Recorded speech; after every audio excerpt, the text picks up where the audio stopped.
Anton Brander fait la première introduction.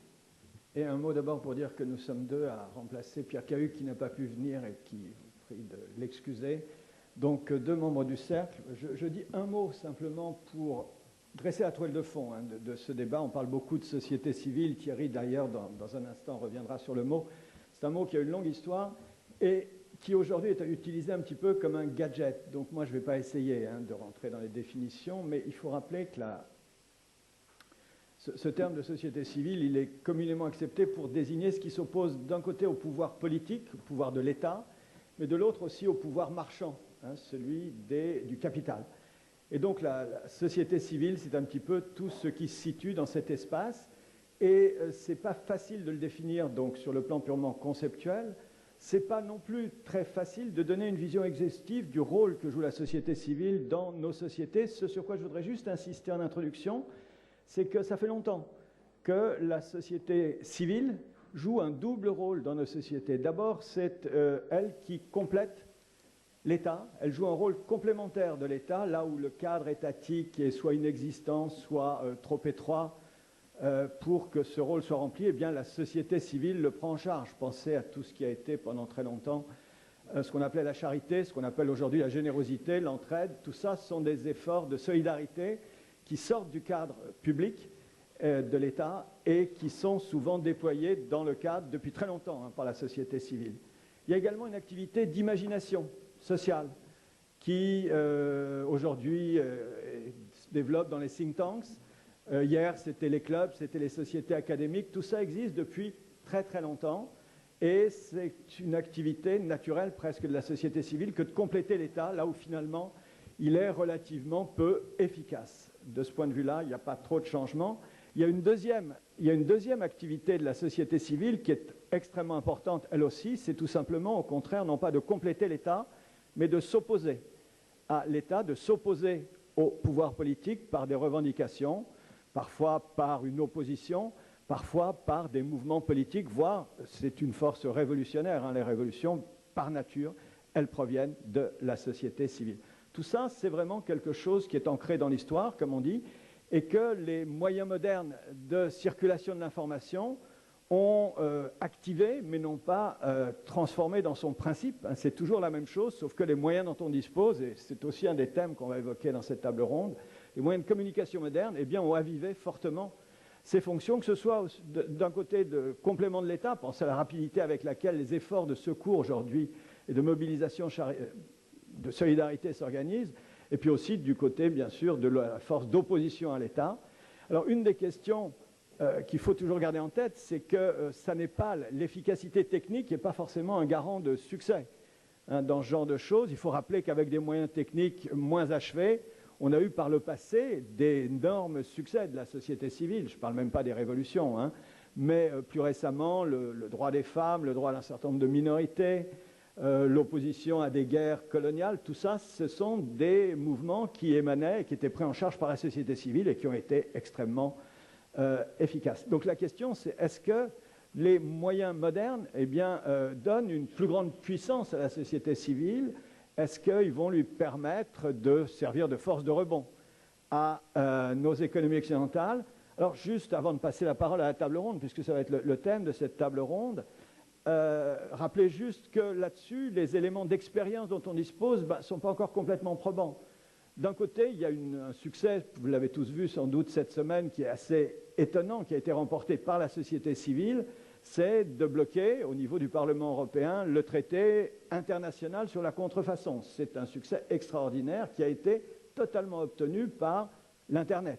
Si je puis dire, ça concernait directement aussi les usagers de l'Internet, mais c'est vraiment la manifestation parfaite de la puissance qu'acquiert aujourd'hui la société civile lorsqu'elle veut s'opposer à des décisions politiques de ce point de vue-là. À côté, et c'est là-dessus que je voudrais aussi insister, il y a des exemples tout aussi spectaculaires et moins concluants. Pensez simplement à tout ce qu'on appelle Occupy Wall Street, Francfort, Paris, etc.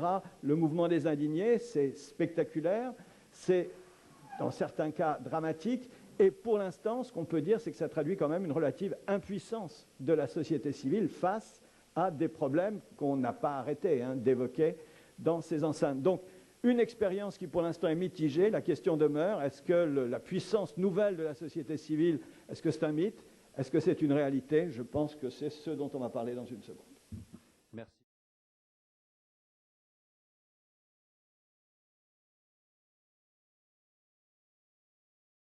Thierry de Montbrial, puisque nous sommes dans des réflexions d'intellectuels ici à Aix, on commence toujours par définir l'objet.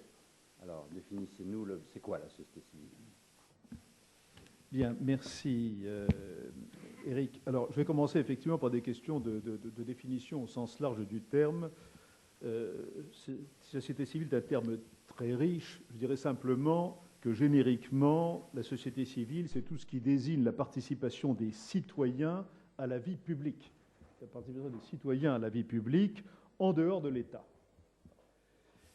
Alors, la société civile, elle est plus ou moins organisée. Par exemple, dans un pays comme la France, elle est assez organisée. Et paradoxalement, je le note d'ailleurs au passage, pour ce qui concerne la France, avec l'aide de l'État, ce qui peut paraître un peu contradictoire. Et je pense au financement, en particulier, la question du financement des syndicats. Un point que je veux souligner, qui est un élément original de notre période concernant la société civile, c'est l'émergence des think tanks. Alors Anton a brièvement mentionné les think tanks. Le mot think tank est aujourd'hui utilisé à tort et à travers. Il est utilisé notamment comme substitut de ce qu'on appelait autrefois les clubs. Il y a fait allusion. Pour moi, la think tank, c'est défini de façon assez précise. Je ne vais pas vous rentrer dans trop de détails, mais enfin, pour qu'il y ait un véritable think tank, il faut qu'il y ait une organisation structurée avec une base de chercheurs permanents et avec à la fois un aspect recherche et un aspect débat, et tout ceci d'ailleurs en vue d'éclairer des politiques publiques. De ce point de vue-là, on en revient toujours à la notion de politique publique. Normalement, un think tank doit être indépendant de l'État également. Et en ce sens-là, il correspond bien à une institution de la société civile. C'est un concept qui est originellement anglo-saxon, particulièrement américain et britannique d'ailleurs, mais qui s'est considérablement développé dans le monde d'ailleurs un peu partout.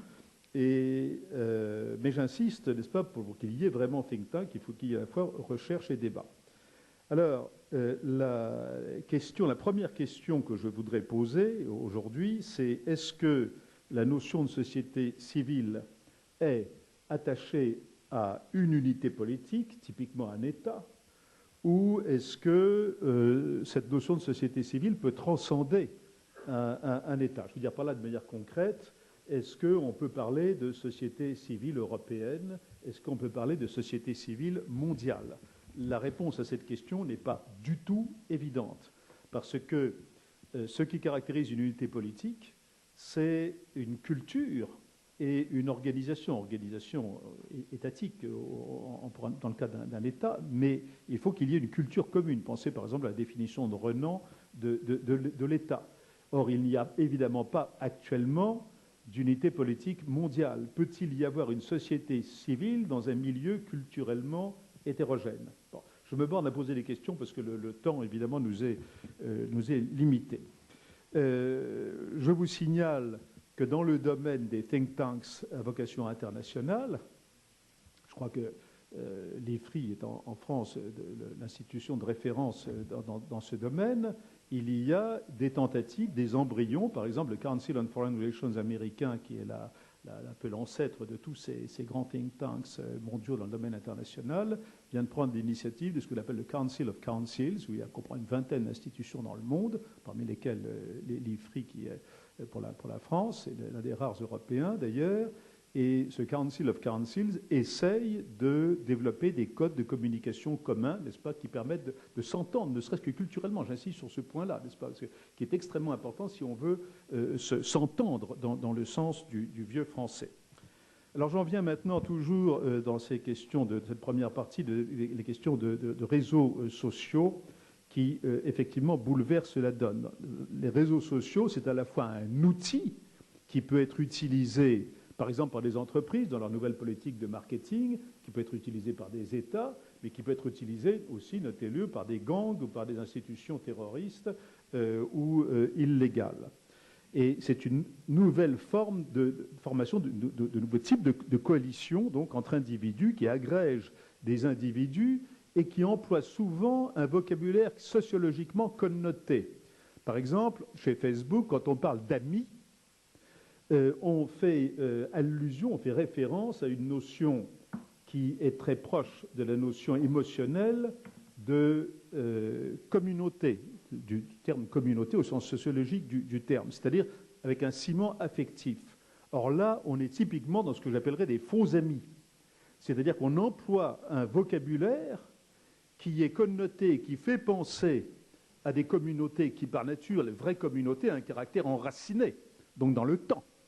Et en fait, ce sont des coalitions extrêmement temporaires, fragiles et instables. Dans le cas des communautés d'intérêt, comme par exemple faire des opérations de marketing, etc., c'est évidemment une toute autre affaire. On serait davantage proche du concept sociologique, d'ailleurs, de société, justement. Donc j'insiste sur l'aspect instable de ces communautés virtuelles qui sont, en somme, fondées sur une ambiguïté fondamentale au sens sociologique du terme. Alors, mon second point, c'est la dialectique, je crois que c'est le cœur du problème, de l'ordre et du désordre, l'éternelle dialectique de l'ordre et du désordre. 4 ou 5 même observations très rapides. Premièrement, les réseaux sociaux ont montré leur excellence pour déstabiliser les institutions établies. L'exemple que vient de donner Anton est un exemple réussi, on peut le considérer, mais qui est, on va dire, de destruction, entre guillemets. L'ACTA.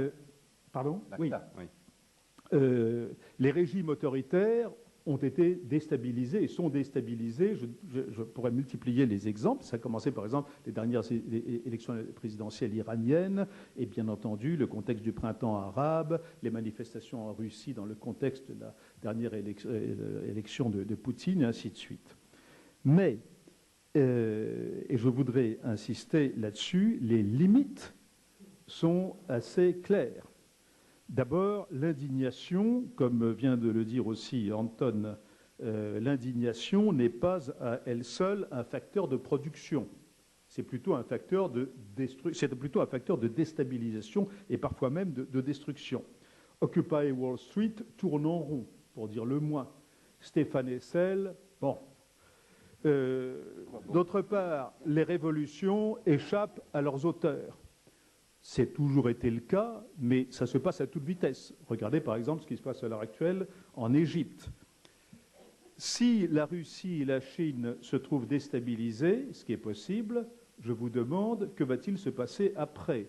Est-ce que le monde serait plus heureux avec une Russie, ou pire encore une Chine, qui serait en proie à une déstabilisation interne totale, ne serait-ce que sur le plan économique? Cela peut même être dangereux. Par exemple, actuellement, au moment où nous parlons, il y a une déstabilisation en Europe. Les Allemands sont indignés, pour le coup, ou préoccupés par les campagnes féroces, non seulement en Grèce, mais dans le reste de l'Europe, contre eux, dans le contexte actuel de la crise financière. Et cela les perturbe profondément. Il y a un aspect passionnel dans tout cela. Où est-ce que ceci peut conduire? D'où les questions que je pose pour conclure. Première question, et j'espère qu'on va le discuter dans ce panel, les réseaux sociaux vont-ils, dans le temps, contribuer constructivement au développement des sociétés civiles et éventuellement d'une société civile mondiale? Constructivement voulant dire donc une sorte d'équilibre harmonieux, comme diraient les Chinois, entre ordre et désordre, ou va-t-on vers un accroissement local et mondial de l'anarchie? Plus généralement, cela pose la question de la viabilité de la démocratie représentative, laquelle suppose une certaine harmonie entre les institutions de l'État et celles de la société civile. D'ailleurs, on peut se demander si les réseaux sociaux ne sont pas par nature opposés à toute notion d'institution. C'est une vraie question. Et question subsidiaire, le développement des réseaux sociaux et plus généralement des technologies de l'information et de la communication ne favorise-t-elle pas paradoxalement les activités criminelles qui peuvent les instrumentaliser? Voilà donc quelques questions et je m'empresse de dire que je ne prétends d'aucune manière, pour ce qui me concerne, avoir des réponses fermes sur plusieurs d'entre elles en tout cas. Je vous remercie. Merci.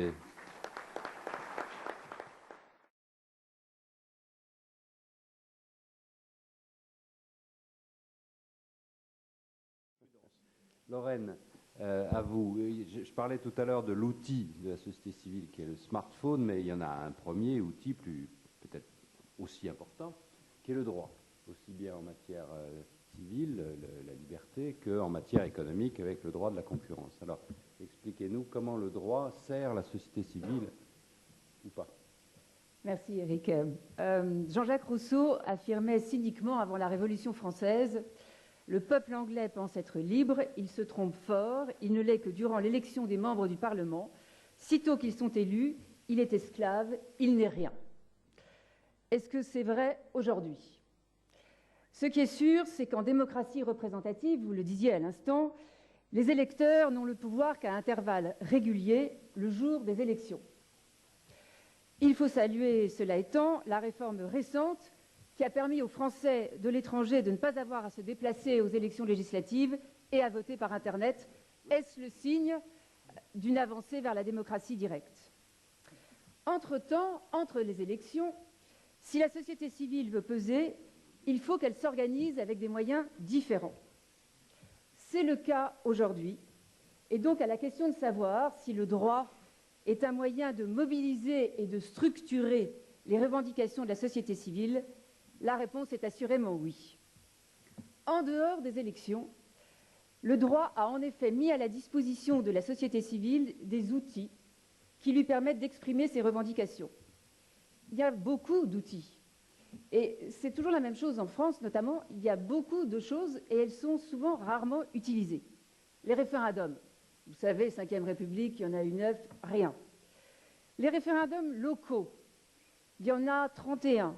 Mais sur les 31, il y en a 12 qui ont été annulés parce que ça portait sur d'autres sujets que des sujets communaux. Cela étant, 72% des Français souhaitent que la France suive l'exemple suisse et se serve donc du référendum d'initiative populaire et l'élargissent à des sujets économiques et environnementaux.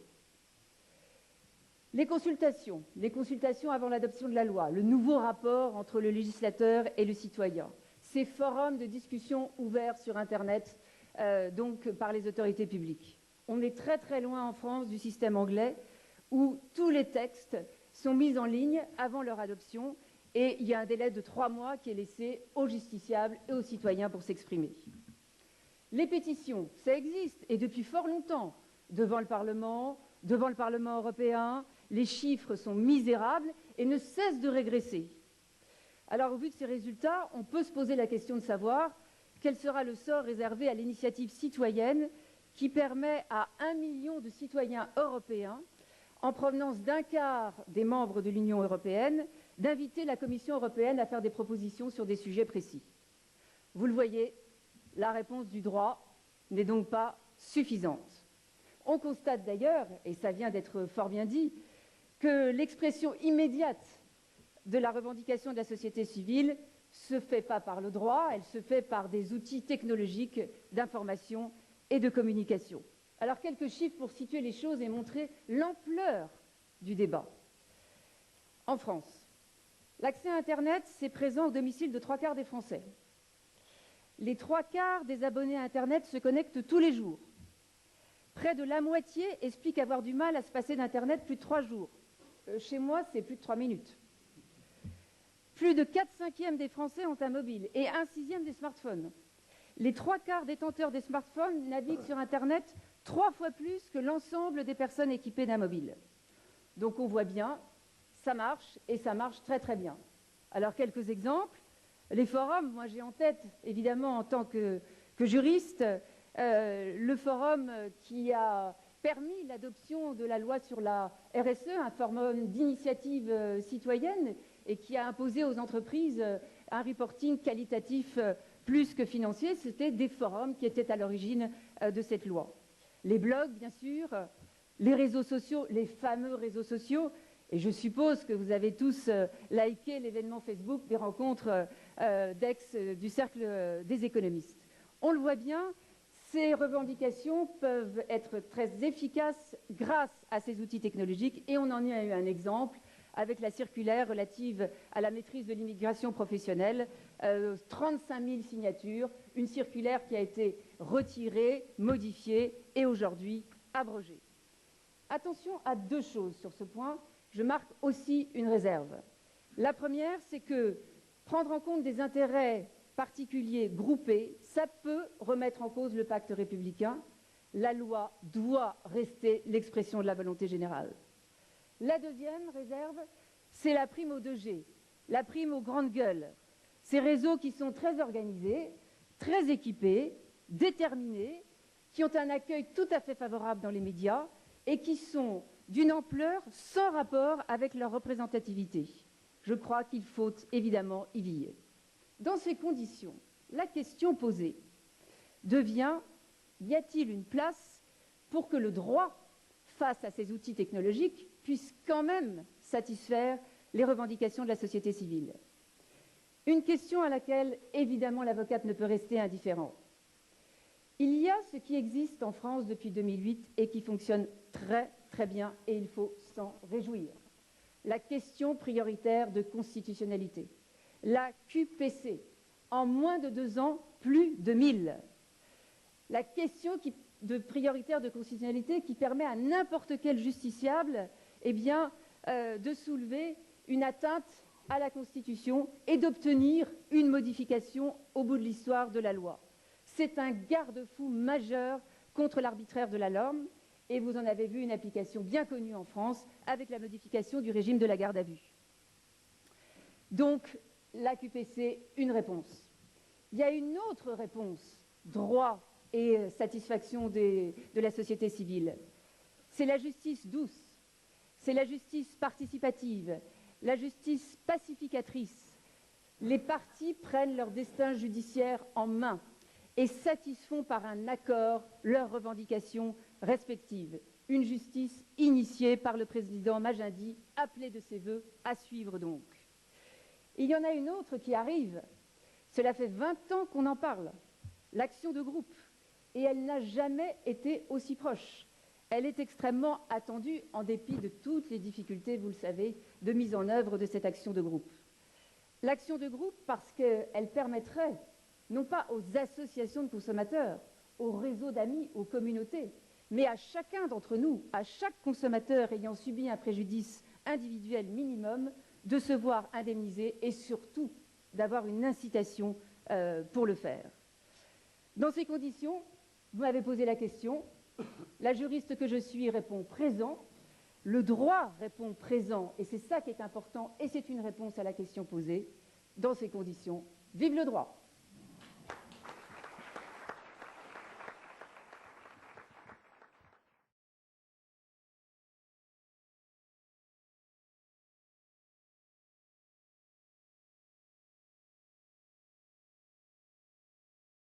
Survol par un exemple précis. Monsieur Yoko Yakamoto va nous raconter comment la société civile a réagi après le tsunami il y a un an et quelques mois au Japon. Thank you, sir. I think a range of citizens' initiatives and public campaigns are representatives of a long-term trend that is already prompting the change in the modus operandi of governments and ruling organizations. And I would like to cite some concrete examples on tsunami, unprecedented triple disaster that hit Japan, whose damage bill topping more than 235 billion US dollars. But fortunately for Japan, outpouring of assistance from all over the world and support came, volunteers, financial donations, and supplies streamed in a spontaneous expression. We had a very serious earthquake in 1995 called Hanshin earthquake, where more than 7,000 people died. But there is a distinct difference in the way government and especially the civil society acted to help the disaster in this 15 years interval. In 1995, especially the corporations were governed by this concept called mécénat or patronage, where companies were told you are a good corporate citizen and that you have to donate a portion of your profit. But today's companies are living under the norm of CSR or corporate social responsibility, where companies are also identified as a member of civil society. So a massive amount of money, labor force, their employees are working in voluntary manner, their products, they were all spent in this devastated area. It's funny to say that even Yakuzas or outlaws took some part in getting rid of debris in a very legal and orderly manner. I have been personally engaged in setting up a project to help 15 big fishing ports in Tohoku region, and the level of spontaneity and cooperation these companies and even victims showed was quite moving. The continued actions of people have prevented people from following the past practice of automatically restarting idled nuclear reactors after the scheduled maintenance. The government has had to introduce new, stricter testing regimes. Even today, there are tens of thousands of people gathering around the Prime Minister's residence. All were called by internet or mobile phones or Twitters. I don't know if I can agree with the way these people are demanding the government know its content, but certainly today's politics cannot do without thinking how to factor in these masses' voice. I completely agree with my previous presenter speaker that these sporadic or situational gathering of people do necessarily represent what the civil society wants. Just like as the great thinker Rousseau said, it may represent volonté de tous, but not volonté générale. One more thing very interesting is what is happening in China. People are amassing the streets of China in expression of anti-Japan or anti-US demonstrations. And the largest, the most important aim of Chinese government is not to direct these demonstrators to start criticizing their own government. If they start criticizing their own government, then they will either repress the demonstrators or modify their policy just a little bit so that they will not be the target of demonstrations.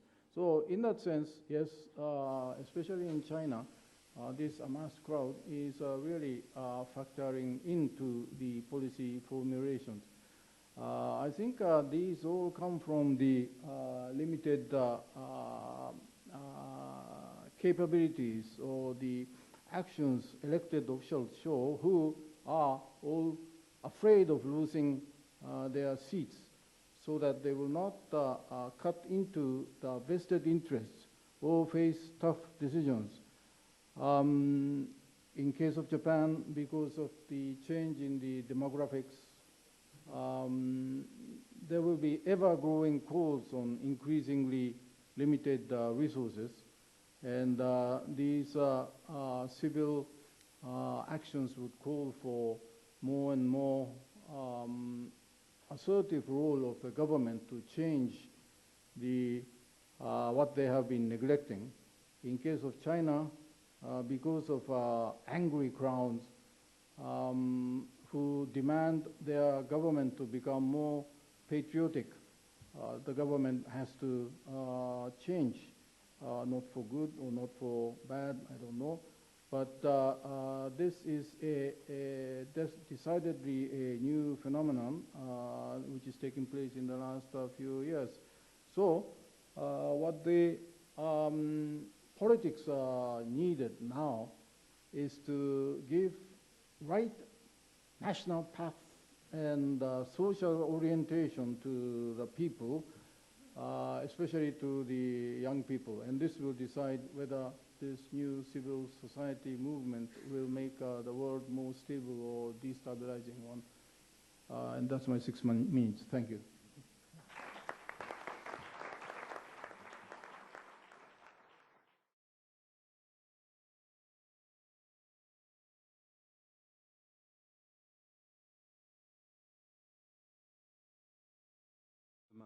Restons en Asie avec Deepak Puri, qui est donc un spécialiste des technologies. On va revenir avec lui sur l'impact des technologies sur la société civile. Thank you very much, sir. Ladies and gentlemen, history is replete with many examples of civil uprisings where people have challenged legitimacy of the authority and the government's monopoly on power.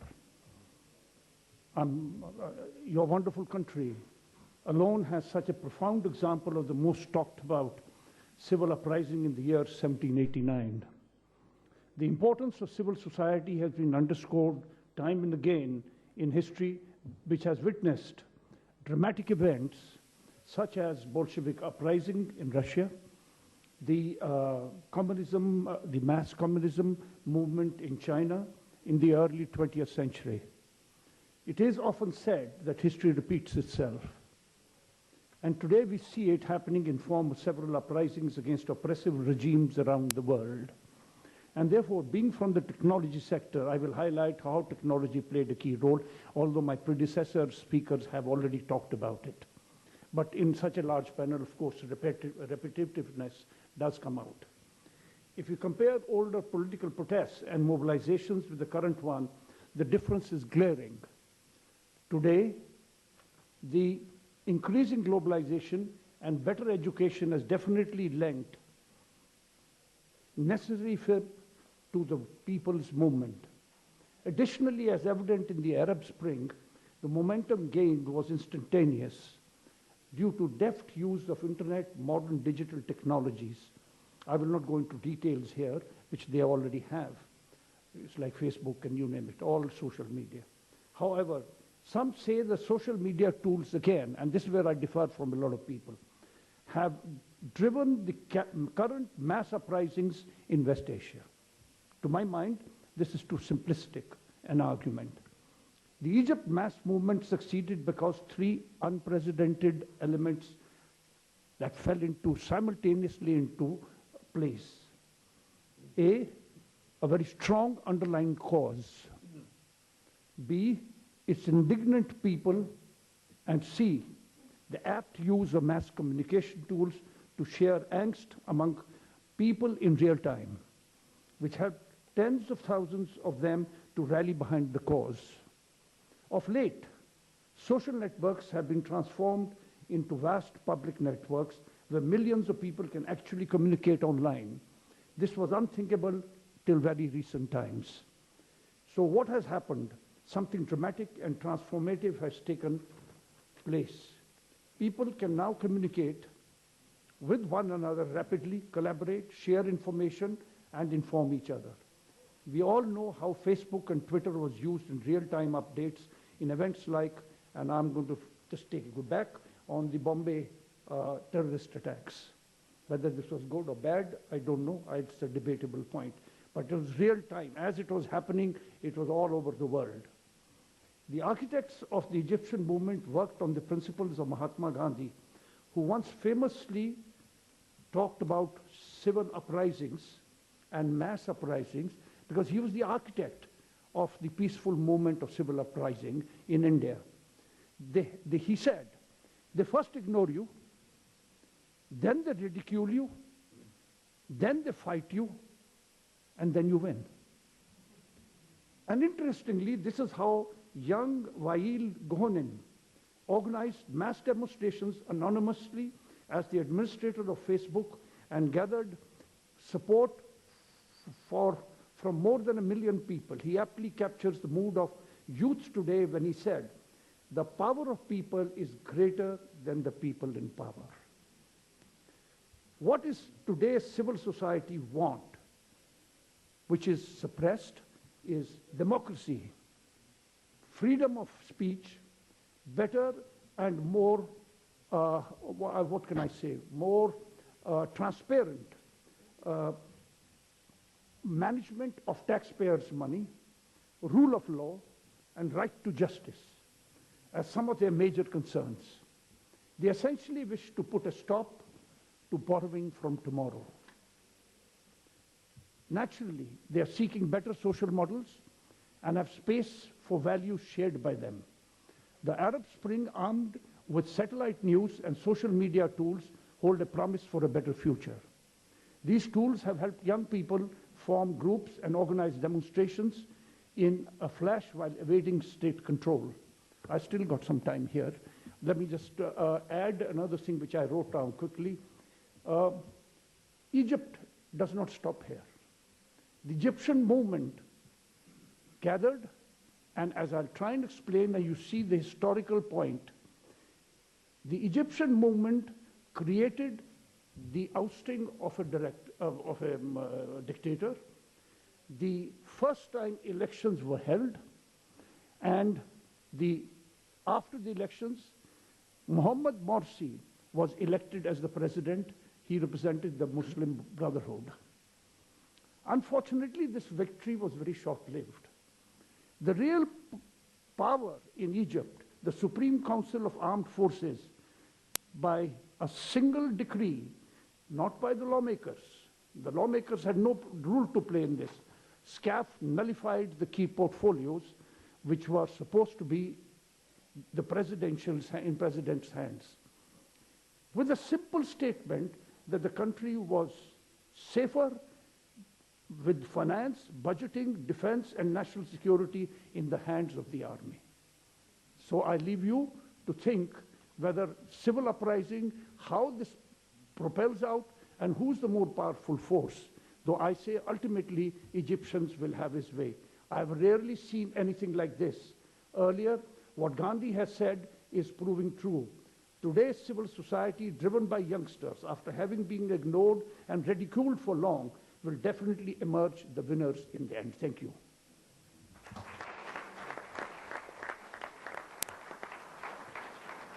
Évidemment, c'était à vous de terminer par Gandhi, bien sûr, sur la société civile. Et merci finalement de venir à Aix pour entendre l'analyse d'un Indien de ce qui se passe en Égypte. Merci beaucoup.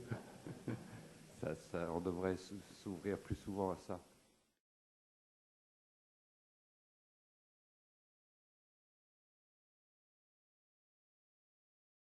Passons aux entreprises, parce qu'après tout, c'est un objet important de la société civile, mais lui aussi bouleversé par les réseaux sociaux et la contestation de la société civile par ailleurs.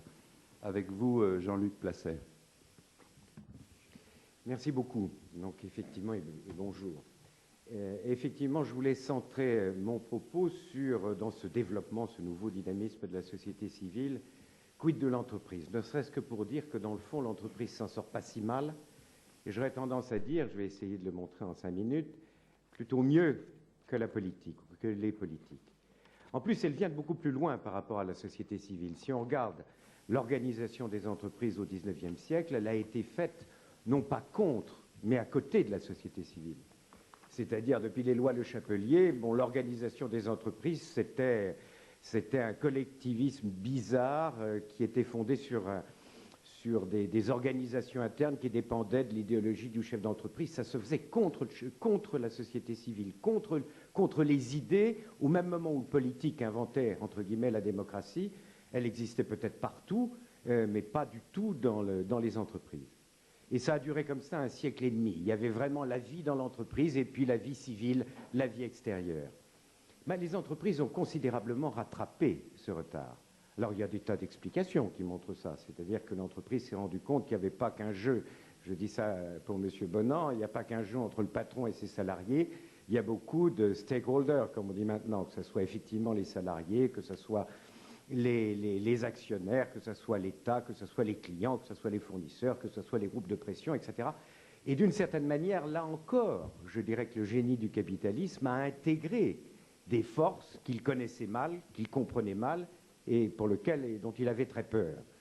Alors il y a un mouvement dans les entreprises, guère depuis une vingtaine d'années, facilité par les outils, mais les outils restent des outils, que ce soit les réseaux sociaux ou autre chose. Je trouve que les entreprises les intègrent pas mal. Alors, il y a une chose que l'entreprise a utilisée, et je fais une petite comparaison avec le politique, que l'entreprise a utilisée et dont elle se tire bien maintenant, et les politiques, moins. Ça s'appelle le management participatif. D'une certaine manière, je ne sais pas, j'aurais tendance à dire, les cercles de qualité ou les lois Auroux, les groupes d'expression, ont fait surgir, entre guillemets, des groupes d'expression, ont fait surgir des expressions de la société civile. Quand je pense une femme politique s'est fait moquer d'elle parce qu'elle parlait de management participatif, au moins 20 ans après l'entreprise, ça montre qu'il y a un petit écart. Alors, l'entreprise n'est ni bonne ni mauvaise là-dedans, mais elle intègre, elle absorbe, elle ingurgite. C'est vrai qu'au jour d'aujourd'hui, un chef d'entreprise qui dirait « moi, mon objectif, c'est de faire du profit », maintenant, il ne pourra faire du profit que s'il sent tout, que s'il sait gérer beaucoup de choses émanant de la société civile. L'insertion, l'égalité homme-femme, les nouvelles générations XY, l'égalité de vie professionnelle entre vie professionnelle et vie privée, etc. Il est obligé, pour faire du profit, d'intégrer, pas toujours très bien, mais il l'intègre, même cet encadrement intermédiaire qui faisait si peur, ou qui fait si peur toujours, parce que pour faire une transformation dans une entreprise, il ne faut pas faire autre chose que de transformer, d'écouter, de décliner. Retour ou tour de la société civile par des nouveaux modes de fonctionnement. Regardez à quel point les politiques, et notamment même les dernières en date, je ne parle pas de ceux que connaît mon voisin de droite, mais même les dernières en date ont énormément de mal. Ils parlent de ce qu'ils veulent faire, ils ne parlent absolument pas de la manière de le faire. C'est-à-dire comment ils vont gérer la société civile pour aboutir aux résultats qu'ils souhaitent. Alors qu'un chef d'entreprise aujourd'hui, quand il veut faire une grande transformation, qui n'est pas capable d'un côté de parler des objectifs qu'il veut atteindre et de l'autre, des modes de fonctionnement qu'il va utiliser pour les atteindre, comment va-t-il utiliser, développer les réseaux mondiaux, sociaux, tel ou tel type de tablette, en tout état de cause, comment il va décliner ça avec ce qui n'est qu'un agrégat de la société civile. Et pour terminer, dans le fond, c'est vrai, je trouve que l'entreprise gère mieux, intègre mieux, est plus moderne, est plus sensible, et le chef d'entreprise doit être sensible à cette société civile parce qu'il ne peut pas faire autrement. Peut-être que les hommes politiques se disent qu'ils peuvent faire autrement avec la société civile parce qu'ils sont élus, enfin en tout cas dans nos pays, et puis une fois élus, comme le disait Jean-Jacques Rousseau, je ne savais pas que c'était lui qui avait dit ça, et une fois élu, effectivement, maintenant la société civile n'a qu'à se coucher. Pour un chef d'entreprise, ce n'est pas tous les 5 ans, c'est toutes les minutes. Donc pour répondre à la question aussi qui avait été posée, est-ce que le soleil se lève à l'ouest, j'aurais tendance à dire que oui. En tout cas, dans ce domaine d'intégration des forces nouvelles, des mouvements nouveaux, de cet éclatement un peu des besoins, de cet individualisme vaguement collectivisé au travers de groupes de pression, je trouve que l'entreprise le fait mieux que le politique. Et je trouve que les entreprises, entre guillemets, du vieux monde sont peut-être plus taillées et plus capables de le faire encore que celles du nouveau monde. Tant mieux, il nous reste encore quelques petits espoirs. Merci. Bravo.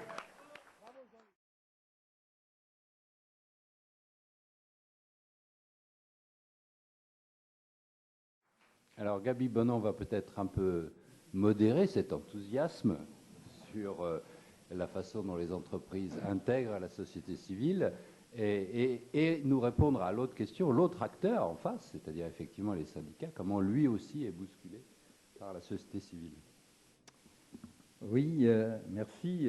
Je crois que l'expression de la société civile et ses formes d'organisation dans l'espace public, et c'est vrai pour le syndicalisme, c'est vrai pour le mutualisme aussi, n'a jamais été un combat facile et ça a toujours suscité des débats au cœur de nos sociétés démocratiques, avec 3 questions qui ont toujours été posées, qui sont récurrentes. C'est la question de la légitimité, sur quoi repose cette expression de la société civile, la question de leur capacité d'influence, qui prend différentes formes suivant l'histoire, donc la question de l'efficacité, mais qui prend des formes de révolte, de contestation, de négociation, suivant l'histoire.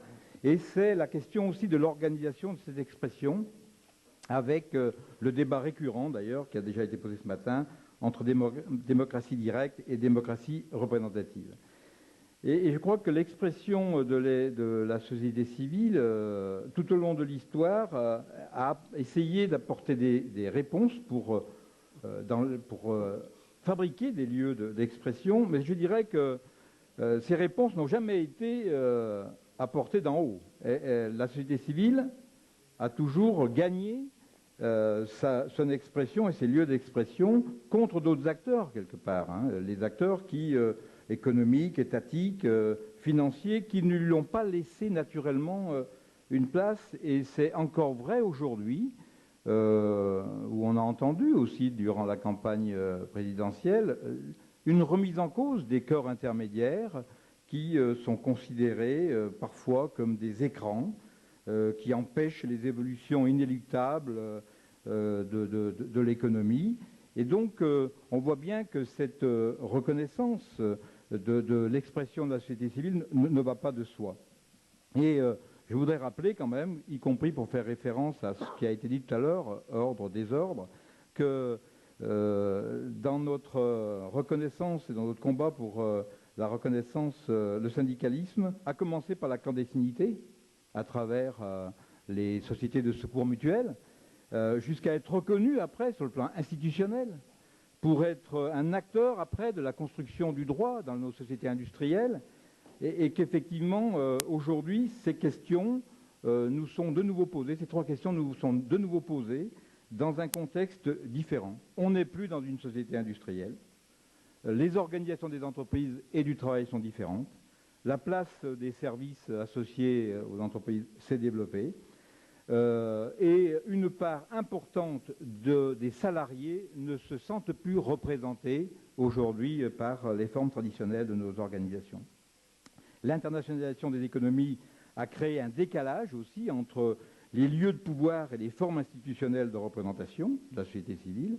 Et je crois que l'arrivée aussi et le développement des technologies, de l'information, de la communication a fait évoluer, est venu révolutionner l'espace du temps et est devenu de fait troubler les fonctionnements démocratiques mis en place pour une prise de décision dans nos organisations. À la fin d'une négociation, 3 secondes après, le résultat est sur les écrans, alors que dans les processus de négociation, dans les organisations qui ont participé à cette négociation, eh bien, les instances de représentation et de décision vont se réunir dans le temps pour donner leur réponse définitive. Donc on voit bien qu'il y a aussi un espace-temps qui a été révolutionné par ces méthodes-là. Et donc tout ça bouscule nos formes traditionnelles de représentation, et les réseaux sociaux sont à considérer dans ce contexte, non pas comme venant de nulle part, mais qui s'inscrivent dans une histoire.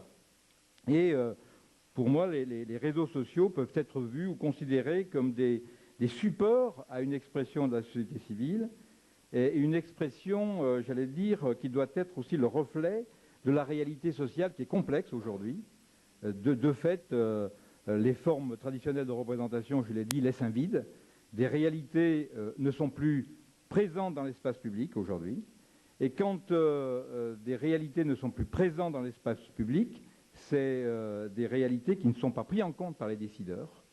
Et on n'existe pas quand on n'est pas dans l'espace public. Et tous ceux qui ne sont pas représentés aujourd'hui n'existent pas. Et c'est dramatique pour nous, parce que je pense que ça explique un peu le divorce qu'on voit entre la sphère économique, parfois la sphère politique, et la sphère sociale, qui est aujourd'hui manifestée en Grèce ou ailleurs. On a vu le mouvement des indignés, etc. Et concrètement, dans le champ du social et dans le champ du syndical, il nous faut bien sûr adapter nos formes d'organisation à ce nouveau contexte, la légitimité. Et je trouve qu'on répond à une des questions qui a été posée tout à l'heure en introduction. La démocratie sociale est aidée par l'État, oui. Je rappelle quand même qu'en 2008, il y a eu un accord interprofessionnel entre 2 organisations syndicales et le patronat pour relégitimer, à partir d'élections dans l'entreprise, le syndicalisme comme forme d'expression. Donc, le syndicalisme aussi sait se poser un certain nombre de questions pour répondre à la question de la légitimité, qui ne peut plus être la même que celle qui était octroyée historiquement, où on est représentatif à partir du moment où le décret nous rend représentatifs. Aujourd'hui, il faut une légitimité appuyée sur l'élection. Il faut aussi s'adapter sur nos capacités d'influence et utiliser les nouvelles formes d'information comme permettant d'ouvrir nos portes pour avoir l'expression des salariés dans nos prises de décision. Et je crois que ça, c'est plus que des freins à nos fonctionnements démocratiques, doivent être des lieux, au contraire, des atouts pour mieux représenter ceux qui sont concernés par les négociations que l'on poursuit. Et enfin, l'organisation institutionnelle, je crois que nos fonctionnements démocratiques doivent évoluer en prenant en compte les formes de relations avec les salariés. Je pense qu'on ne peut pas simplement rester à des formes traditionnelles de salariés, d'où les enquêtes, d'où l'utilisation des réseaux pour apporter ces réponses-là. Alors, je crois que pour conclure, je crois qu'il faut regarder la question des réseaux sociaux comme pouvant effectivement être des supports qui sont en capacité de prendre en compte à la fois les aspirations individuelles et la nécessité de créer des conditions d'un vivre ensemble. Parce que l'individu isolé, étanche aux autres, qui ne devrait son existence, son mérite qu'à lui-même, je pense qu'il est un mythe dangereux. Et les réseaux sociaux qui seraient vus comme un outil d'expression individuelle seraient joués parfois, on ferait jouer les réseaux sociaux contre des formes traditionnelles d'expression. C'est aussi dangereux parce qu'on a vu dans l'histoire récente que quand on oublie de prendre en compte les individus, quand on oublie de prendre en compte ces réalités sociales qui sont absentes du débat public, eh ben, ça peut nous conduire dans le mur. Mais ces réseaux sociaux, à la fois, n'échapperont pas aux questions de légitimité, aux questions de capacité d'influence, aux capacités aussi de former des organisations, de s'adapter pour que ces organisations deviennent pérennes, parce qu'on n'a pas besoin simplement de coûts, mais on a besoin d'une pérennité de l'expression de la société civile. Et je crois que cette question d'adaptation de nos formes d'expression et d'organisation intéresse et interpelle le mouvement syndical et la société civile dans son ensemble. Elle interpelle tous les acteurs. Parce que croire, comme on le fait un peu, qu'on pourra imposer aux populations des réformes qui les excluent ou des réformes qui ne les prennent pas en compte, et on se trompe grandement. Et que je crois qu'il est temps que les corps intermédiaires, effectivement, se transforment. C'est évident. Mais il est temps aussi, il est urgent que les acteurs économiques, financiers, étatiques ne jouent pas les réseaux sociaux contre les individus, contre ce qu'on appelle des formes archaïques de représentation.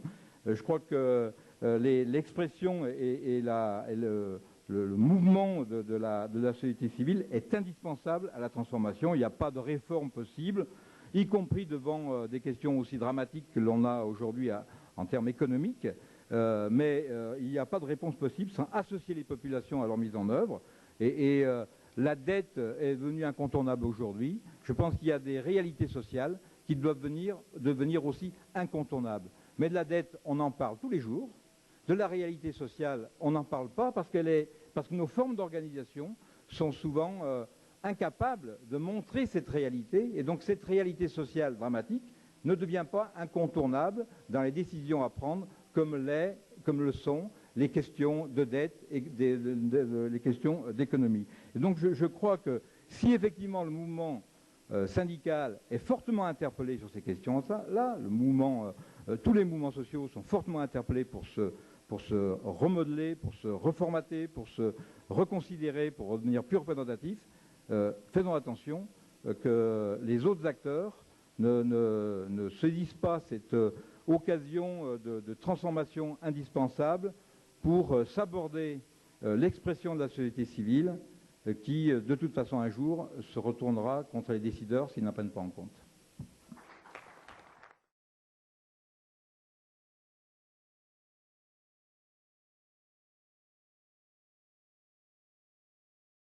Dernier intervenant, Guillaume Sarkozy. Alors vous allez voir comme c'est bien fait. On a eu les entreprises, les syndicats, maintenant on a les mutuelles. C'est l'objet un peu entre deux. Mais d'abord, première question, pourquoi vous avez tenu absolument à nous apporter ce truc? Pour illustrer les propos de Thierry de Montbrial, ceci vient de m'être offert au début de la conférence par un groupe de la société civile, d'altermondialistes, qui ont un vocabulaire sociologiquement connoté, puisque c'est un kit d'auto-entartage que ces gens m'ont offert. Ils n'ont pas encore reçu le tweet leur annonçant que mon frère n'est plus président de la République. Donc on va... Je vous remercie de bien vouloir m'entourer à la sortie au cas où ils auraient un kit d'entartage, ce qui me poserait problème. Alors voilà, maintenant vous pouvez démarrer, pas avant, c'était pour faire la liaison. Et je voudrais partir à la fois des propos de Gaby Bonan, que je ne peux évidemment qu'approuver, et aussi partir de la conférence d'hier sur l'euro. Moi j'ai été très intéressé par cette conférence, mais également très secoué, parce qu'on a parlé de la dette, on n'a pas parlé du tout de la suite, c'est-à-dire de la compétitivité des entreprises. Et une fois que la question de la dette aura peut-être éventuellement, on verra bien, une solution, rien ne sera réglé puisque la compétitivité des entreprises ne sera absolument pas réglée.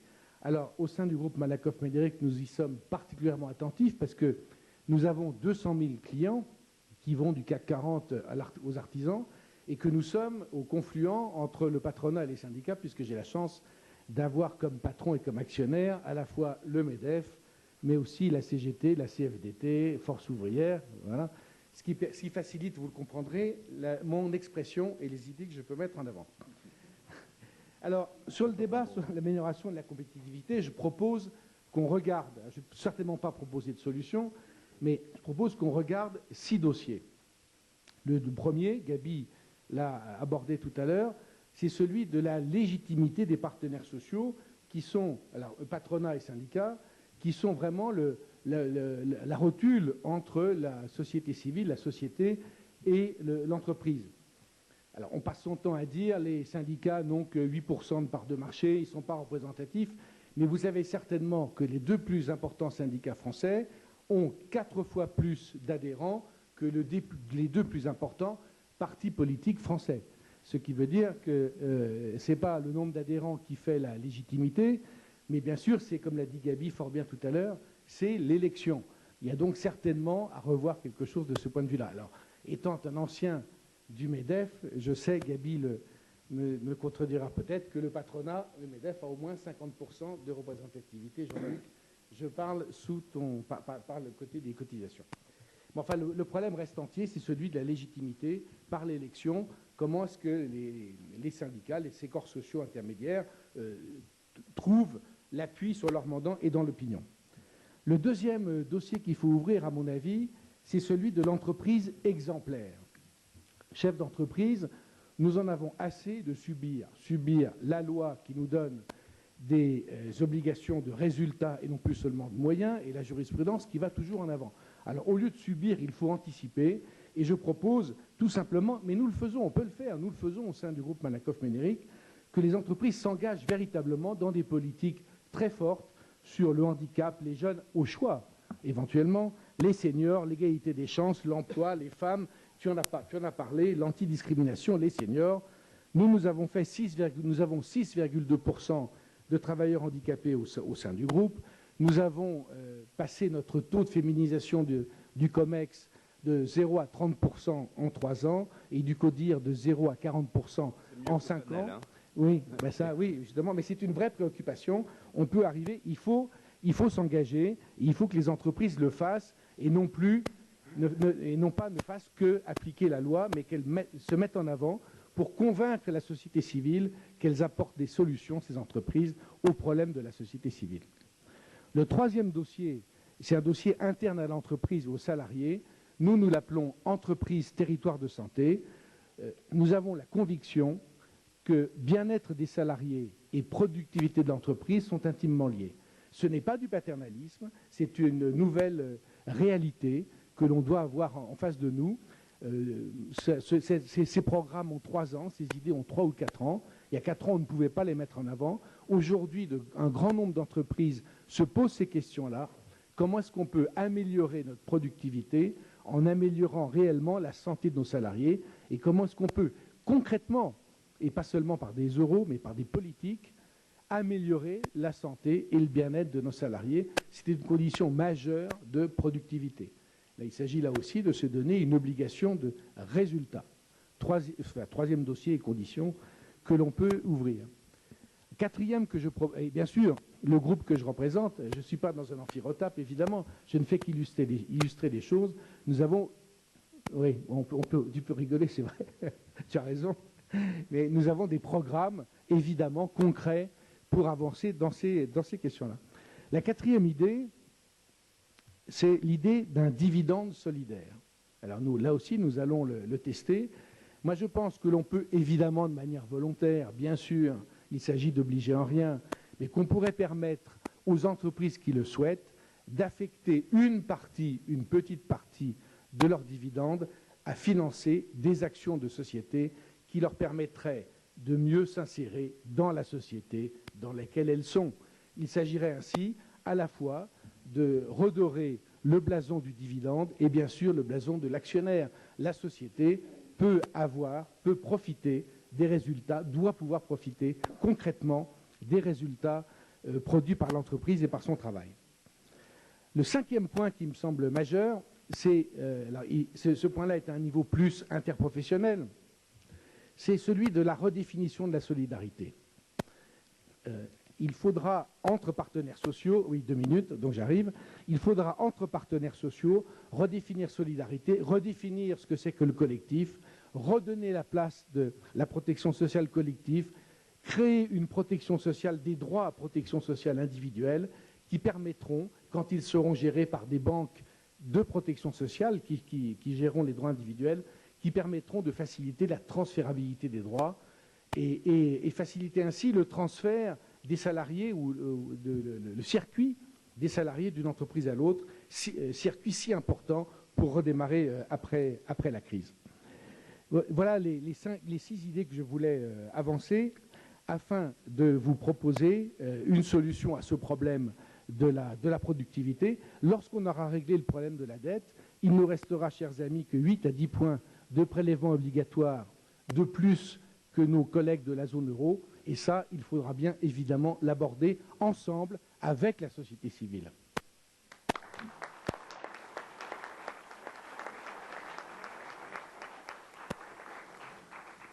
Pas de retape, mais moi je vais peut-être en faire. Est-ce que la mutuelle ou les mutuelles, qui est un objet ancien dans le paysage, n'est pas l'outil précisément moderne d'implication des gens, etc., dans le XXIe siècle? Est-ce que c'est un bon exemple? Je sais que ta réponse est oui, mais... Oui, c'est un bon exemple, à condition que mutuelle et paritarisme, parce que nous sommes au chemin des confluents des deux, sachent se réinventer. Et là, c'est vraiment notre enjeu. Comment se moderniser? Nous fonctionnons avec des principes, des idées, des objectifs qui ont 50 ou 70 ans. La crise a été là, il faut vraiment qu'on se réinvente.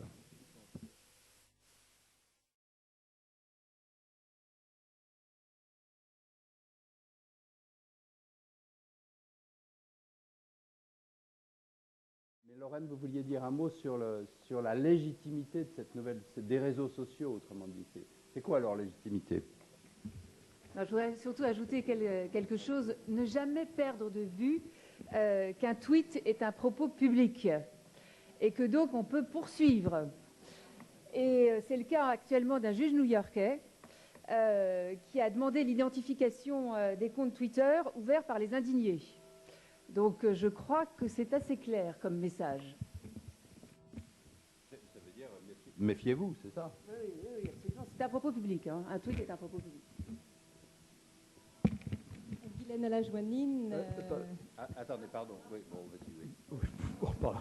Non, sur la question de la légitimité, il y a toujours eu un débat éternel. Votre micro marche. Non, c'est l'entartrage qui commence à fonctionner. Bon. Il y a toujours eu un débat, c'est pas légitimité, l'égalité. Je crois d'ailleurs qu'il est difficile de définir la légitimité totalement indépendamment de la légalité et indépendamment d'une communauté de culture. Je reviens à la question que j'ai posée très brièvement au début. Est-ce que la société civile, est-ce qu'on peut parler d'une société civile en dehors d'un cadre relativement homogène sur le plan culturel? Ce qui est légitime, par exemple, pour être concret, prenez que la Cour suprême des États-Unis ait élu finalement George W. Bush à une voix de majorité, alors qu'il était minoritaire dans le vote populaire, etc., c'est quelque chose qui paraît parfaitement illégitime au lieu d'un Français et qui paraît totalement légitime au lieu d'un Américain. Donc je crois que cette question de la légitimité est en effet fondamentale. D'ailleurs, la légitimité des ONG, par exemple, je crois qu'on n'a pas beaucoup prononcé l'expression d'ONG depuis ce matin, puisque les ONG, beaucoup d'ONG se prétendent en fait des institutions de la société civile internationale. Prenez la légitimité de Greenpeace, par exemple. C'est une question qui, à mon sens, est aujourd'hui ouverte. Elle est posée, il n'y a pas de réponse actuellement.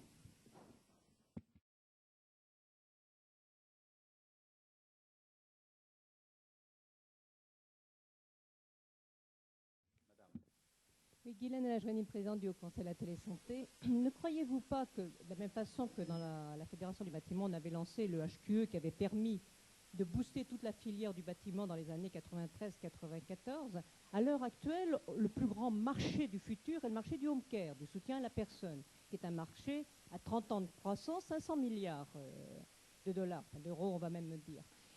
À l'heure actuelle, de la même façon qu'on a eu le HQE qui répondait à la deuxième dimension du développement durable, on a une dimension qui est oubliée, qui existe, qui est le social, le sociétal, qui est la troisième dimension du développement durable. Et ne croyez-vous pas à l'heure actuelle qu'il faut donner de l'horizon, de l'ambition à cette troisième dimension du développement durable avec le HS2, la haute sécurité santé, qui répond justement à la solidarité, santé, sécurité, cette troisième dimension. Mais en quoi ça regarde la société civile? Oh, mais c'est très important.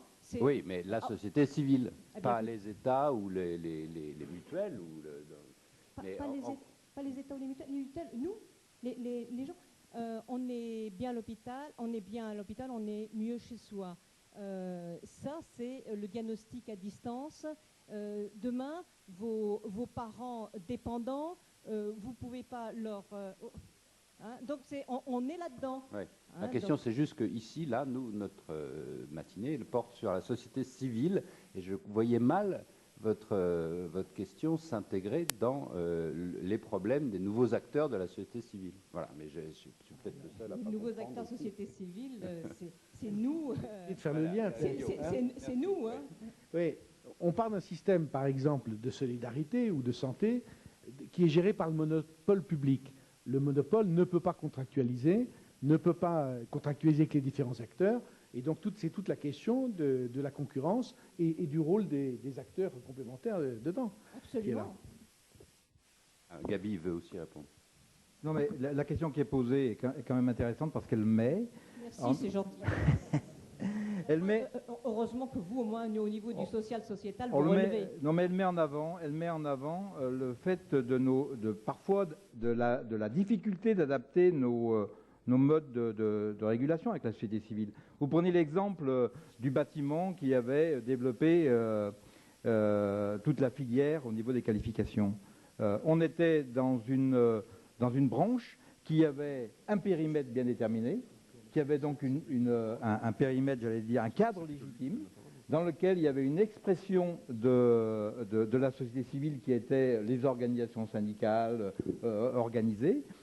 Aujourd'hui, dans la question qui nous est posée sur le service aux personnes, c'est un salariat éclaté, c'est des employeurs éclatés, il n'y a plus le cadre de négociation ou de discussion pour aborder ces questions, aujourd'hui, n'est pas adapté pour les prendre en compte. Donc, effectivement, nos formes d'organisation et de négociation, nos lieux de négociation sont plus adaptés aujourd'hui aux réalités qu'il faudrait prendre en compte pour prendre ces questions au fond et pour effectivement former et prendre des décisions qui s'imposent.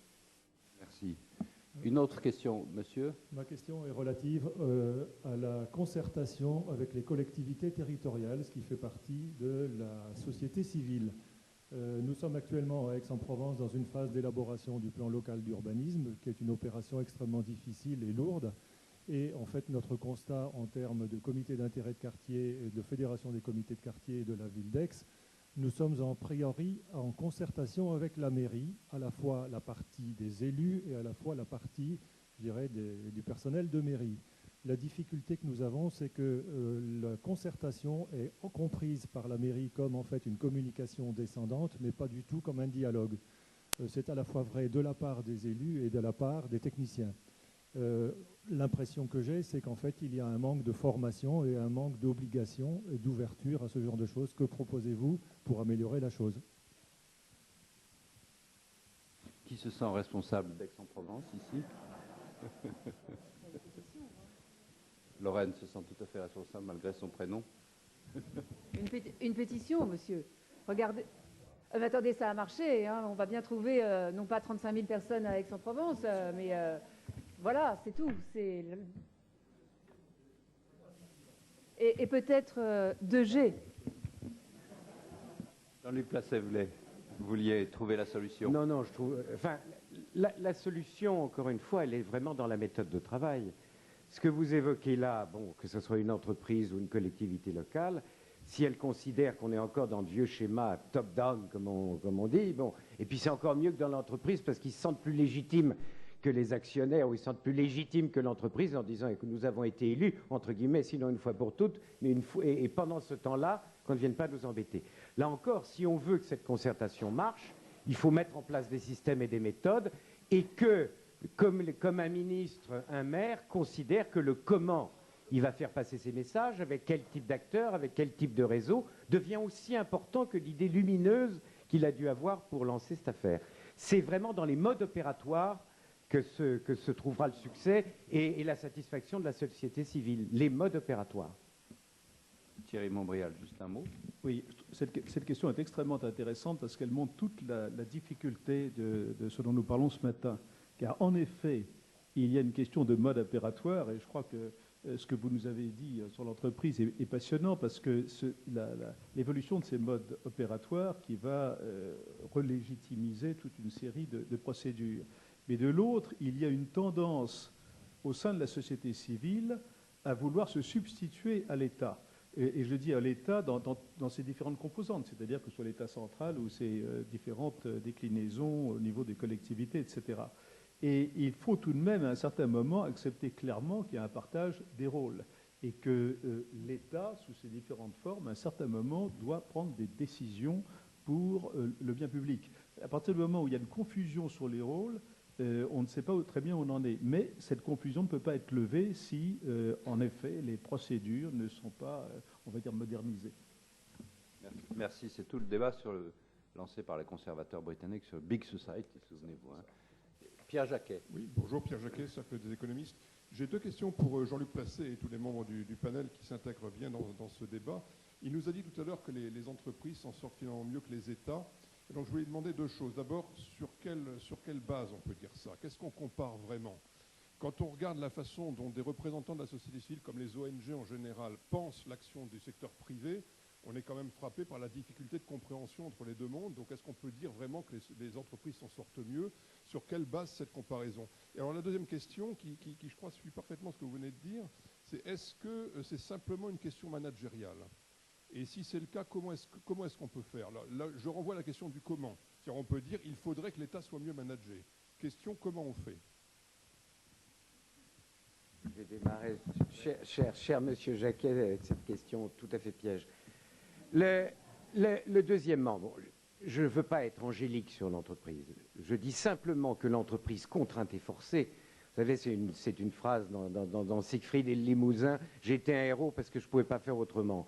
Ben, les entreprises ne peuvent pas faire autrement et ont été obligées de trouver, l'État considère qu'il peut faire autrement. Donc il y a des modes opératoires qui permettent de remonter et incontestablement le management, c'est-à-dire faire que les choses soient faites. Il y a la définition du management, to get things done through people, faire que les choses soient faites au travers des hommes, est une condition d'existence de l'entreprise, pas du public, pas des États, et encore moins des collectivités locales, comme ça nous a été dit.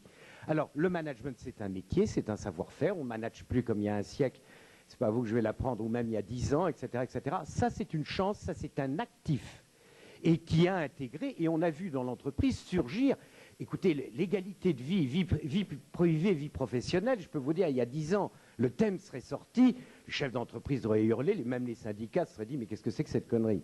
Bon, maintenant, je ne dis pas que dans toutes les entreprises, je ne dis pas de la même manière, mais maintenant, ne pas considérer ce point-là serait se couper de tout dialogue. Alors, par rapport aux États, et c'est vrai que beaucoup d'entreprises sont mal vues par les ONG, beaucoup d'ONG sollicitent les entreprises, si vous voyez ce que je veux dire, donc beaucoup de choses commencent à se créer. Effectivement, un grand groupe mondial et une petite PME, etc., quel que soit, ne fonctionnent pas de la même manière. Mais j'estime que certaines des ONG utilisent le même type de diktat que, dans le fond, certains chefs d'entreprise pouvaient avoir sur le social il y a une vingtaine ou une trentaine d'années. Ce mépris-là ne leur a pas été utile, et le mépris des ONG ou l'ignorance des ONG ne leur sera pas utile non plus. Donc j'estime que les acteurs, parce qu'ils ne peuvent pas faire autrement, les ONG ont besoin de vivre et les entreprises ont besoin d'être performantes. Alors quant à l'État, c'est vrai, c'est le problème de la légitimité. Là encore, ben, je sais pas, comment Phrase sur la question de la contrainte. Lorsque j'ai mon entreprise, j'ai mon chiffre d'affaires qui baisse et que je dois faire baisser mon budget, il faut bien que je trouve les moyens pour faire à mes collaborateurs des choses contre nature, d'une certaine manière. J'ai donc les entraîner. L'État n'a pas cette contrainte, il n'a qu'à augmenter les impôts. Restons sur cette question de comparaison État-entreprise avec... oui, Gabi, juste, mais avant, M. Puri veut répondre sur cette question. Thank you. Ladies and gentlemen, thank you very much. I spoke all over the place and the world, as he said, but I didn't speak about India. So I thought I might as well, being from India, speak something about the mass movements which have taken place there, and some of these will be of interest to you, especially when we talk about the environment. There was a very famous 1973 Chipko movement, C-H-I-P-K-O. Chipko, literally translated, means to embrace. Now, this movement took place in the Himalayan and the sub-Himalayan entire region. This is about 1,400 miles across the whole of northern India, right starting from east in Nagaland right up to nearly Pakistan. And it crosses about 5 miles of width itself. So you're talking about 5,000 square miles of total area, which is absolutely beautifully forested. Forest wealth was not only the wealth of India, it was specifically very important for the local people there, who lived on its herbs, lived on the grazing of their cattle and their sheep. Now, the logging industry had a very strong political backing. So what was happening was that the trees were being felled and the locals didn't like it. Believe me, this movement over a period of 5 years, it took time. No Facebook at that time, no internet, so it took a little bit of time. Within 5 years, it became independent, small, huge, overall, entire Himalayan, and it engulfed India also. Legislation was put into place by the government, who was taken aback, that none of in spite of all the protests by the logging industry, of all, as I say, across the board, all the area, that this is a protected, these are entire protected forests. Today, therefore, the entire Himalayan area, the protected forest and forest cover is growing over there. So you see how a mass movement can change the entire, even the governments have to bow down to it. And the last movement right now is in the, where it was against corruption. Millions of people, now Facebook was there, all the mass media techniques were there. So against corruption, millions got together and put government on back foot. So, ladies and gentlemen, that was the interesting part. India is full of peaceful protests. That's a very important thing. We don't want to land up, and none of the Indians want to land up into a situation like Syria or other places, where Syria is one of the most violent places on earth today. So in India, it's the area of mass protest. It's a democracy. So the average person can always express his discontent openly at any one time. Thank you.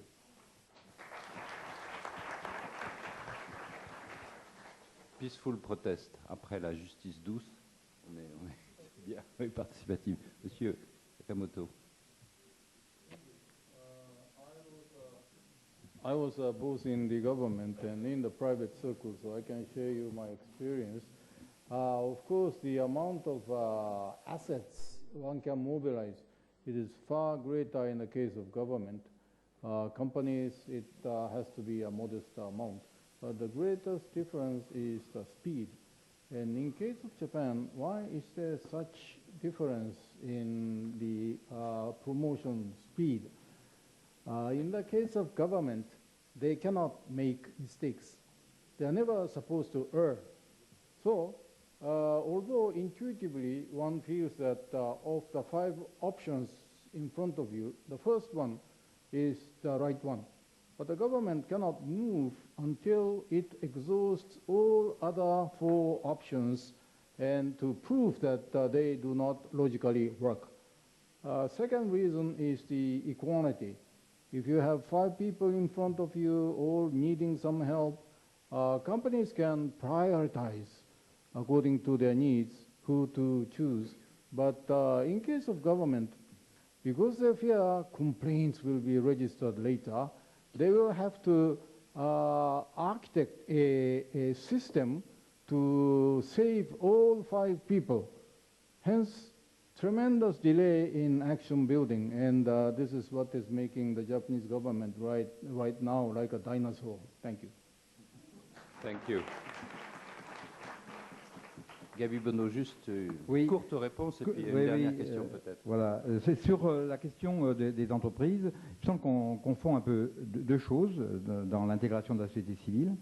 On parle de management participatif qui apparaît comme une méthode pour les entreprises d'intégrer, enfin, ou de prendre en compte la société civile. Moi, je pense que le management participatif m'apparaît plus comme une technique pour faire adhérer les collaborateurs à un objectif défini d'avance, alors que la négociation, c'est une démarche qui vise à associer les différentes parties prenantes à la définition d'objectifs. C'est complètement différent. Et je pense qu'il y a une confusion parfois dans l'intégration et dans la place de la société civile. Le management participatif serait une méthode où, comme ça, on satisferait la société civile. Non. La société civile n'a pas besoin d'être convaincue des objectifs qui ont été définis en dehors d'eux. Ils ont envie d'être acteurs de la définition de l'objectif. Et donc, la négociation comme démarche et non pas le management comme outil. Je sens sur ma gauche que ça bouillonne, mais bon. Dernière question. Oui, c'est là. Nicolas Vétou, oui. Oui. Deux questions très rapides. La première a trait à un élément constitutif des réseaux sociaux, de la force des réseaux, qui est l'anonymat. Est-ce que cet anonymat qui, par ailleurs, libère beaucoup la parole et donne beaucoup de consistance à cette mode de la dénonciation ou de l'imprécation, est-ce que cet anonymat va rester impuni ou est-ce que, comme Lorraine le suggérait, cet anonymat est un problème que le droit aura à traiter un jour? Et deuxième question très rapide qui a trait à un événement à la fois mineur et considérable qui s'est déroulé hier. Orange est tombé en rideau et 26 millions d'abonnés à Orange n'ont pas pu utiliser leurs réseaux sociaux hier. Événement à la fois considérable et absolument mineur. Or, il se trouve que 2 ministres, se sont rendus dans la War Room qui avait été installée, où 200 ingénieurs ont essayé jusqu'à 3 heures du matin de traiter le problème. 2 ministres de la République. Est-ce que ceci n'est pas le signe que la politique comme le suggérait Thierry au début. La politique est déjà dominée par les réseaux sociaux ou par ces lois.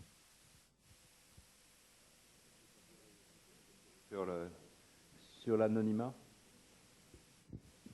je m'adresse à la juriste. Je crois que c'est absolument impossible de préserver l'anonymat et on voit déjà des actions qui sont introduites en ce sens.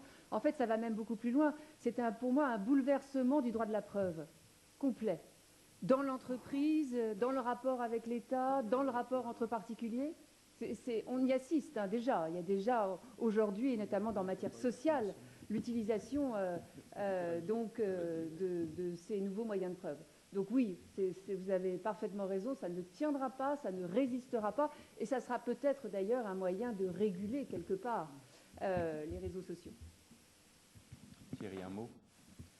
Oui, je suis un petit peu surpris, parce que cette histoire de l'anonymat, en réalité, ça va très loin.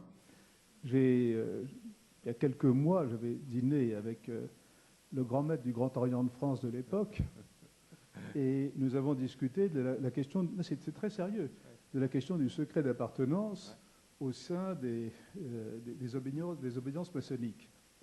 Et il m'avait répondu que pour des raisons liées à l'histoire, aux craintes de persécution, etc., il m'avait même employé le mot de persécution, le secret d'appartenance, c'était quelque chose de fondamental.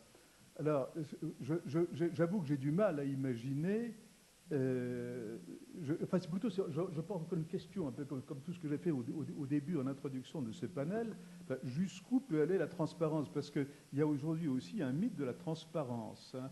Tout se sait, tout doit être clair, on doit savoir tout, sur tout le monde, plus rien n'est caché, etc., etc. Alors, allons jusqu'au bout de la question. Et très franchement, je ne suis pas sûr que, pour parler simplement de nos concitoyens, je veux dire en France, il y ait un désir absolu de transparence absolue. Voilà encore une question à laquelle je n'ai pas de réponse. Merci beaucoup. Hélas, hélas, hélas. Non, l'austérité impose que je donne la parole à Philippe Trainard pour essayer de tirer maintenant quelques conclusions de ce débat, plus en forme de questions, mais qui a abordé quand même pas mal de choses. Oui, alors, vous comprendrez que notre table ronde et la discussion qui a suivi ont reflété toutes les diaprures de la société civile et que de ce point de vue, une synthèse est relativement difficile. Je crois que la société civile est complexe. La question de la société civile est elle-même complexe et elle met en jeu différentes dimensions qui sont plus ou moins d'ailleurs au cœur du fonctionnement de la société civile. Je vois, on peut quand même tirer quelques grandes conclusions que je vais vous présenter, puis peut-être une interrogation. Deux grandes conclusions. Tout d'abord sur les contours de la société civile. De quoi parlons-nous? Et on voit que l'on parle au fond de quatre choses. Tout d'abord, d'une vague de fond que l'on observe aujourd'hui dans le monde occidental, que l'on pourrait d'ailleurs lier à ce dont parlait déjà Max Weber, la socialisation de la société, et là je pense plus à la Vergesellschaftung der Gesellschaft que de la Gemeinschaftung der Gemeinschaft. Et donc c'est quelque chose qui est très profond, qui a eu tendance à s'amplifier d'ailleurs avec le temps. Deuxièmement, comme l'a bien souligné M. Pori, ce n'est pas un phénomène qui se limite au monde occidental, mais pas du tout. C'est un phénomène mondial, c'est une vague de fond mondiale. Troisième point, et ça a été souligné à différentes occasions, ce n'est pas un mouvement qui se limite à quelques expressions extrêmement bruyantes et amusantes qui vont de l'entraînage à Occupy Wall Street.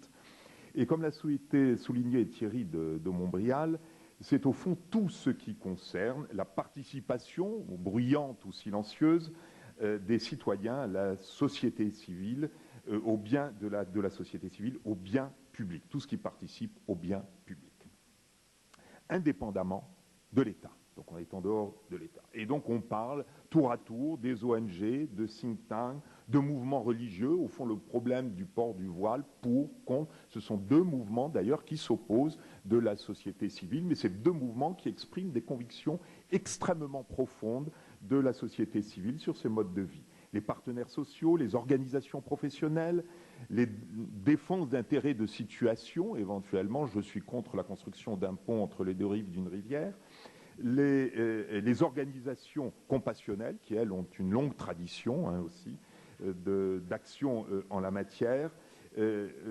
Voilà, donc un mouvement extrêmement complexe à saisir et avec différentes formes d'expression.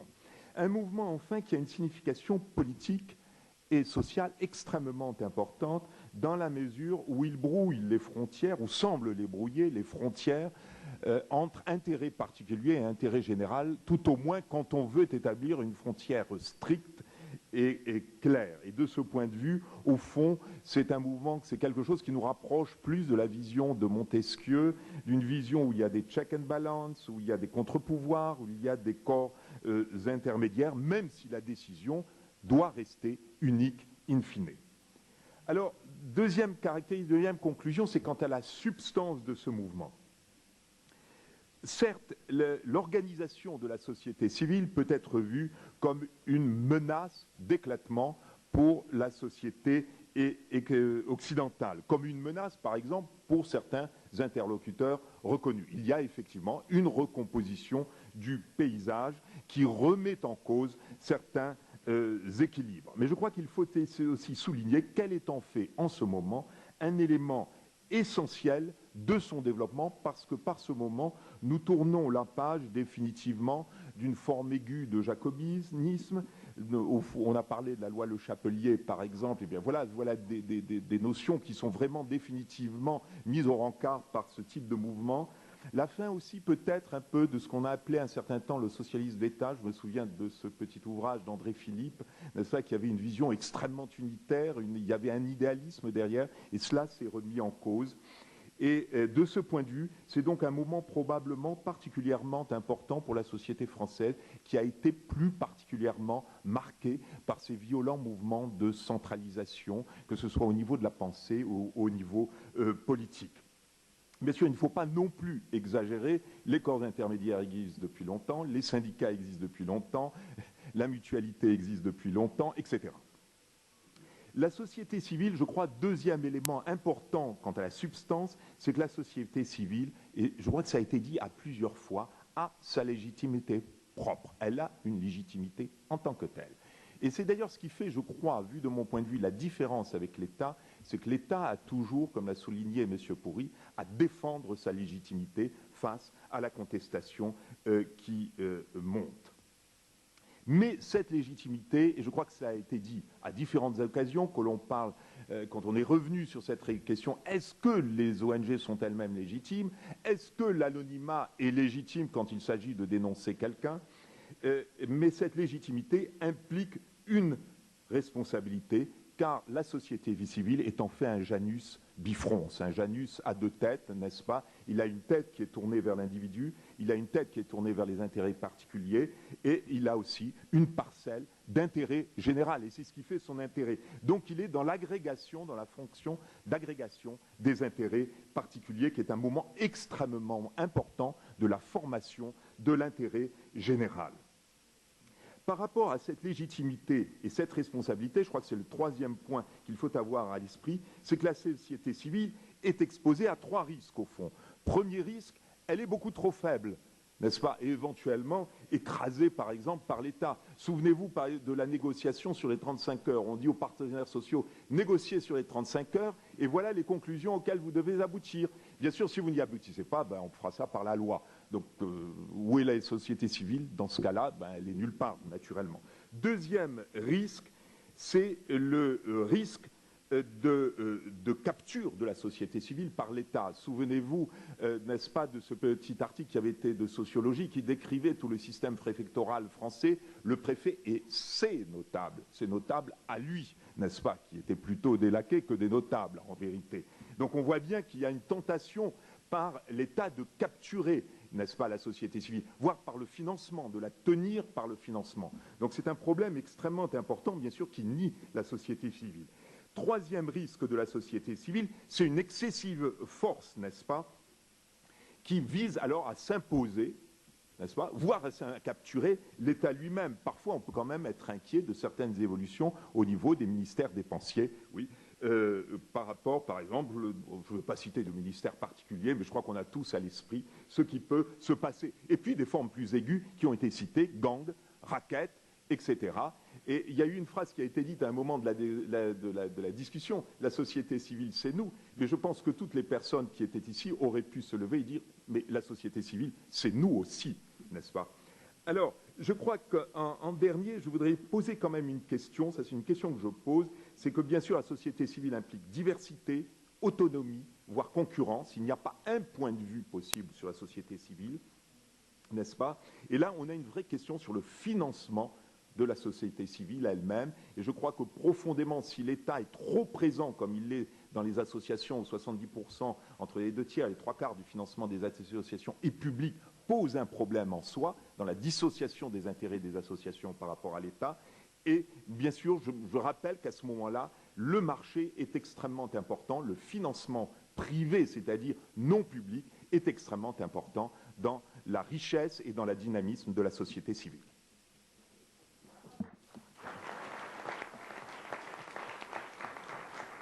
Bravo en effet pour cette conclusion synthétique et parfaite. Eh bien, merci à madame, merci messieurs de nous avoir instruits ce matin. Merci à vous tous de vous être instruits et bon appétit maintenant.